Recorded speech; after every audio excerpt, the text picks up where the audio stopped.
জয়গুরু বন্ধুরা, আমার চ্যানেলে বেটিস কিচেনে আপনাদের সবাইকে স্বাগত। আজকে আমি আপনাদের রান্না করে দেখাবো লাউয়ের তরকারি। লাউয়ের তরকারি মানে দেখুন, আমরা এইভাবে ডুমো ডুমো করে লাউটাকে কেটে নিই।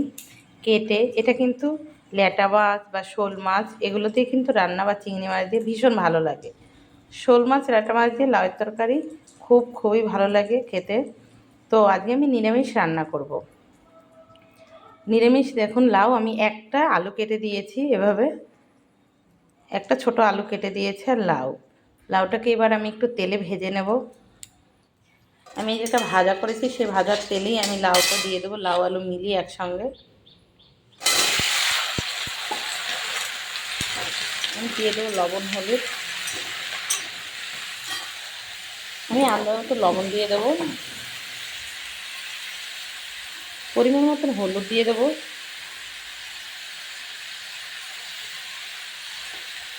এবার নেড়ে চেড়ে, লাউ কিন্তু জল ছেড়ে দেয়, তাই একটু ভেজে নেব। আমি জল দিয়ে দেবো, এটা বেশি কষানো লাগবে না লাউটা, একটু এভাবে নেড়ে চেড়ে তারপরেই আমি জল দিয়ে দেবো।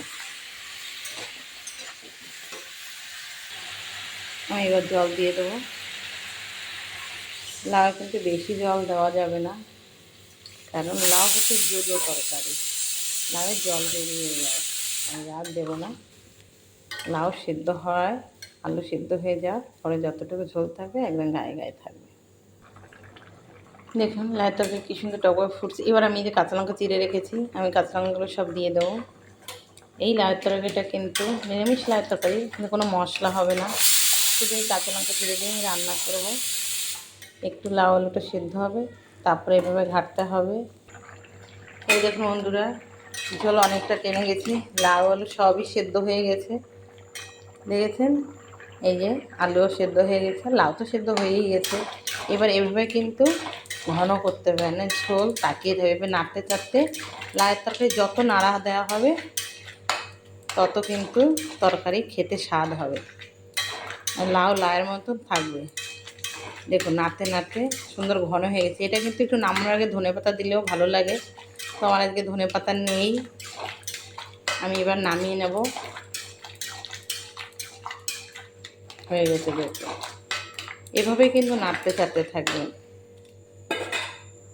দেখেছেন সুন্দর হয়ে গেছে। তরকারি নামিয়ে নিয়েছি, আমি কড়া ধুয়ে বসিয়ে দিয়েছি। দেখুন কড়া গরম হয়েছে, এবার তেল দিয়ে দেবো। তেল দিয়ে দিয়েছি, দেখুন ফোড়ন দেবো। এই লাউয়ের তরকারিতে ফোড়ন দেবো তেজপাতা আর রাঁধুনি।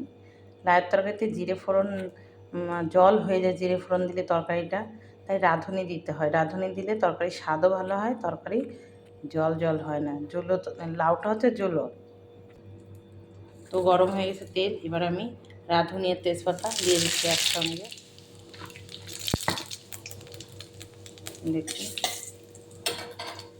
এবার আমি তরকারি দিয়ে দেবো।